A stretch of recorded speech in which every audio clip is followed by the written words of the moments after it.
Bismillahirrahmanirrahim. Assalamualaikum warahmatullahi wabarakatuh. Salam sejahtera bagi kita semuanya.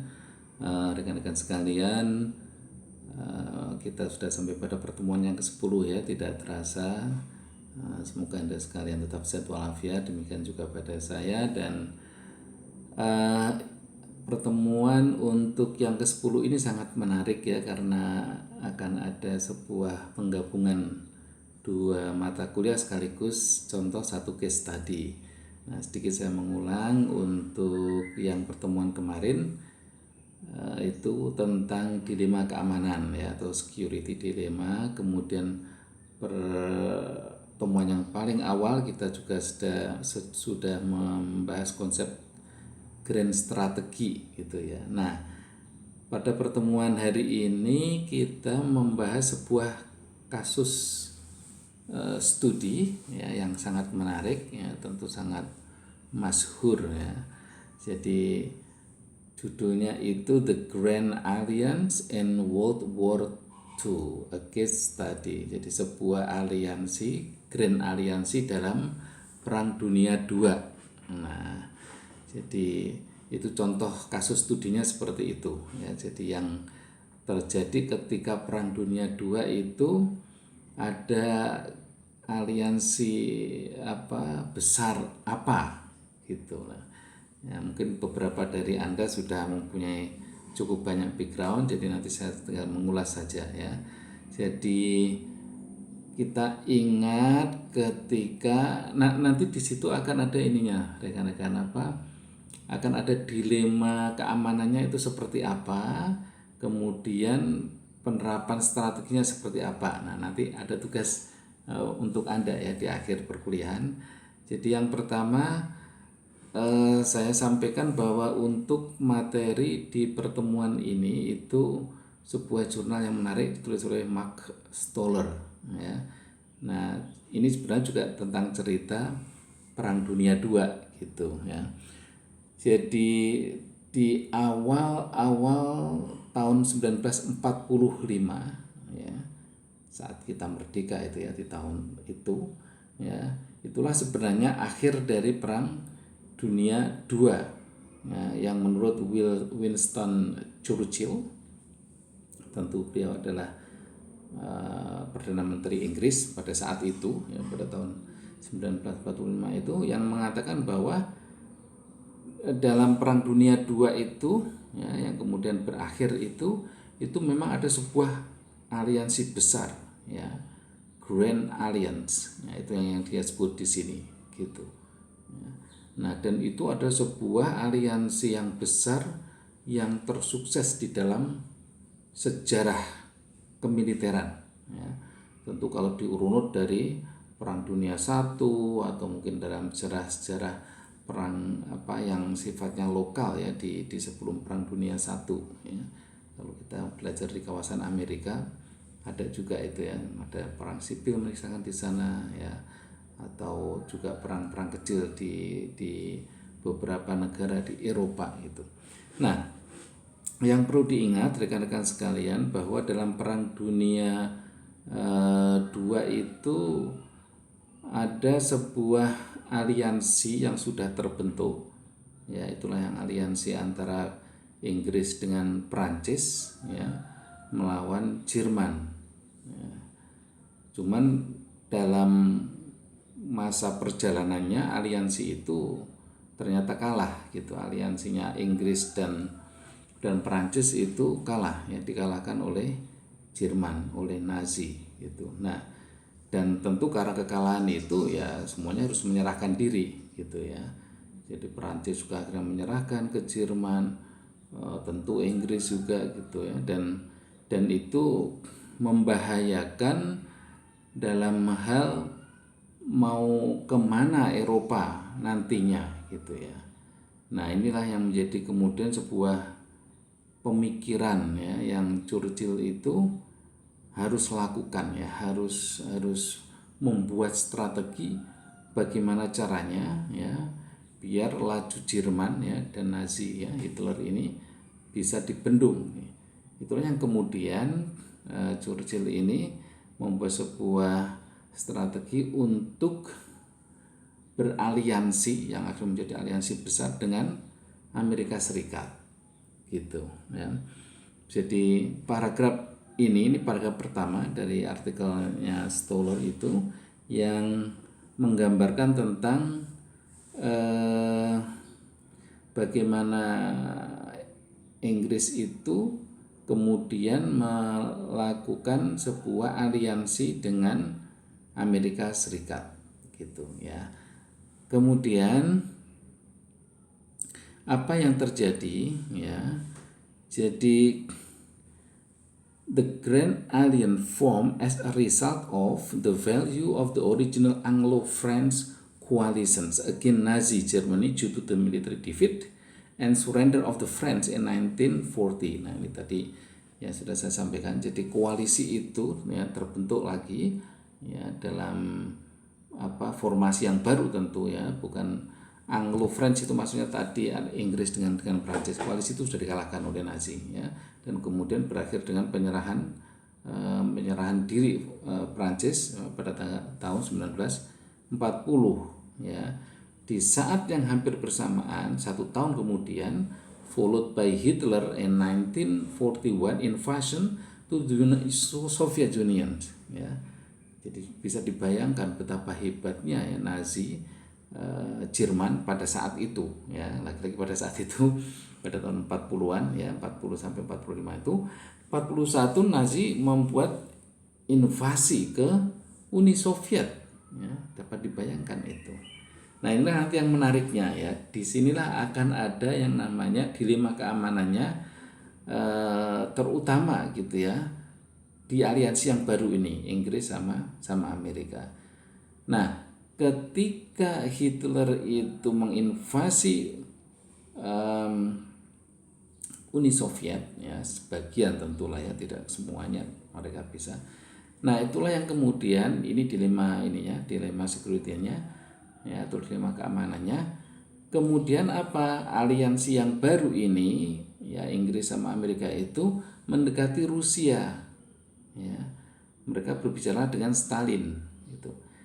Nah yang saya katakan dilema security-nya kan bisa dibayangkan ya, ideologinya Rusia itu apa, sementara ideologinya Inggris dan Amerika itu apa, sistem demokrasinya Rusia itu seperti apa, sistem demokrasinya Inggris dan Amerika seperti apa. Itulah sebenarnya dilema. Tetapi karena sebuah kepentingan strategi, hal itu tetap dilakukan. Itulah yang kemudian Rusia itu menjadi bagian dari aliansi Inggris sama Amerika ini melawan Hitler, melawan Nazi, melawan Jerman gitu. Nah, di keterangan berikutnya nanti Anda bisa baca sendiri saya simpulkan saja. Nazi ya, Jerman itu juga mempunyai di sini disebut itu ally itu ya. Jadi pendukung yang fanatik, itulah Jepang untuk di kawasan Asia gitu.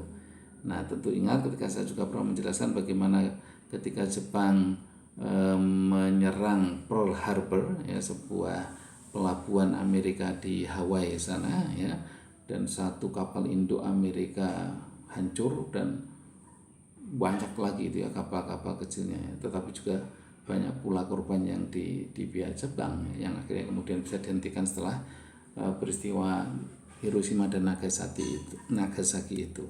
Jadi sebentar ini kalau ada ini ya tadi.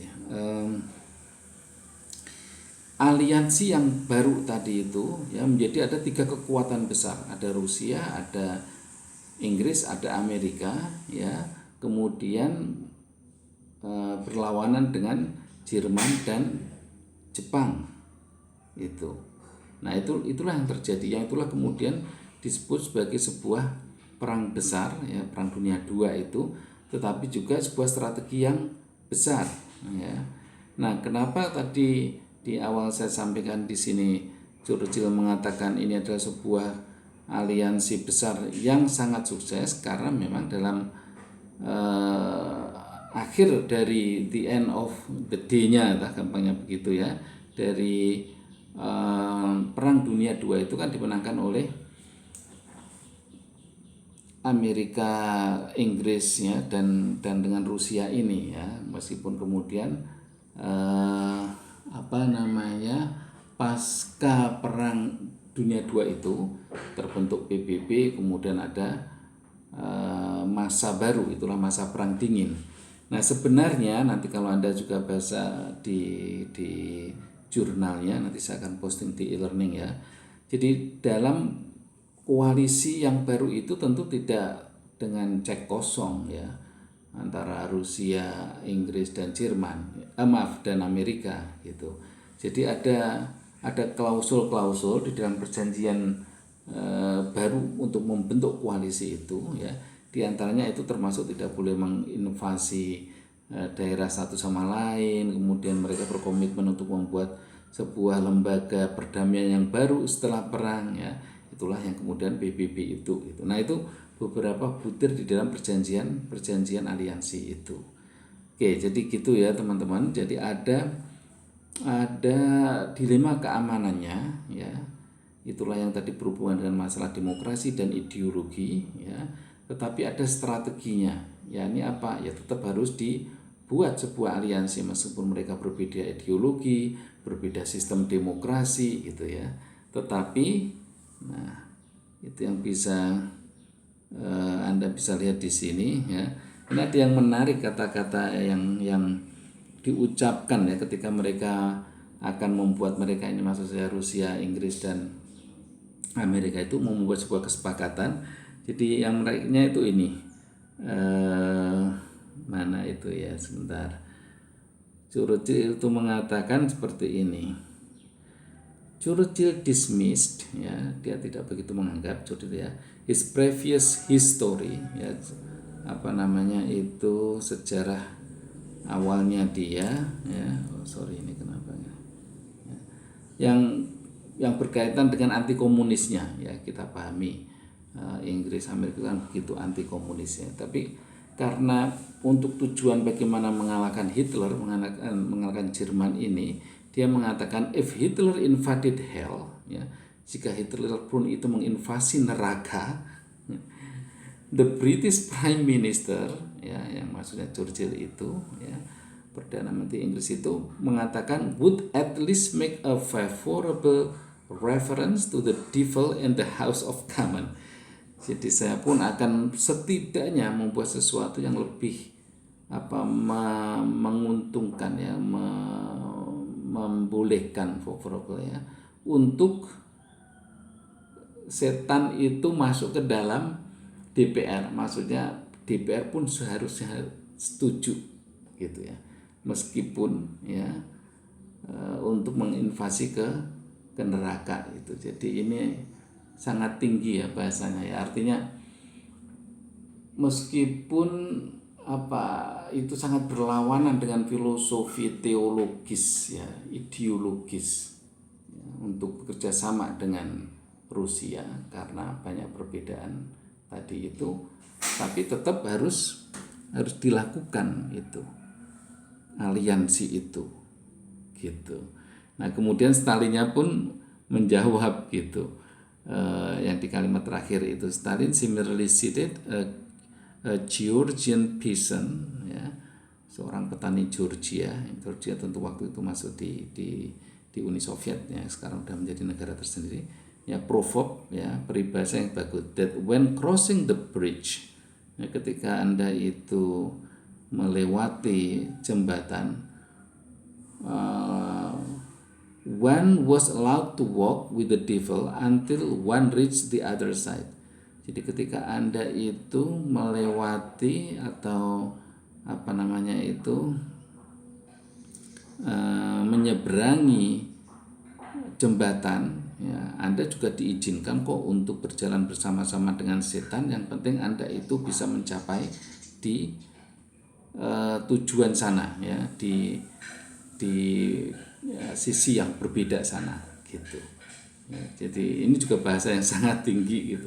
Jadi untuk mencapai tujuan itu ya, apapun ya, Stalin juga akan kerjakan meskipun dia bekerja sama dengan setan gitu ya, kalau bahasa ini ya, bahasa letterleknya gitu, tapi tentu itu mempunyai makna yang berbeda gitu ya. Jadi ada kesamaan persepsi dari dua kelompok ini yang akhirnya kemudian memang terbentuk sebuah aliansi itu yang betul-betul bisa mengalahkan Jerman ya, pada tahun 1945 itu.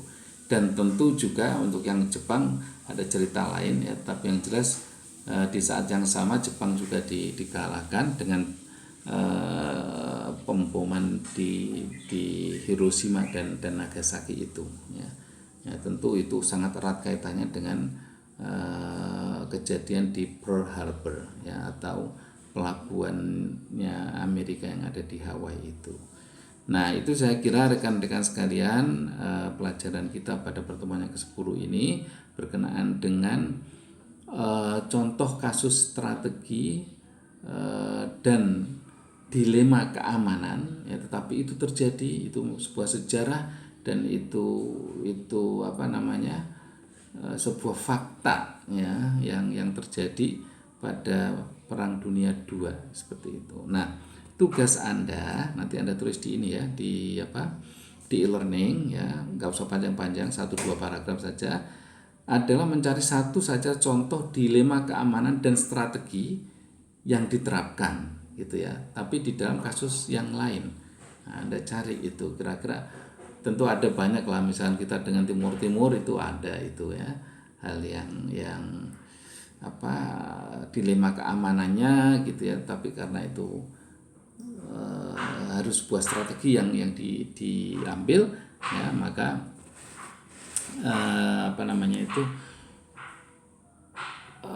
aksi itu terjadi gitu ya. Kemudian ada lagi yang di Kosovo misalkan, atau di contoh-contoh kasus yang lain lah, banyak ya kasus-kasus dilema keamanan di dunia ini yang telah terjadi. Nah, Anda ambil satu saja ya contoh itu dan kemudian Anda tuliskan di e-learning ya. Jadi demikian rekan-rekan sekalian, kalau misalkan ada yang kurang begitu jelas, Anda juga bisa menanyakan ke saya melalui email di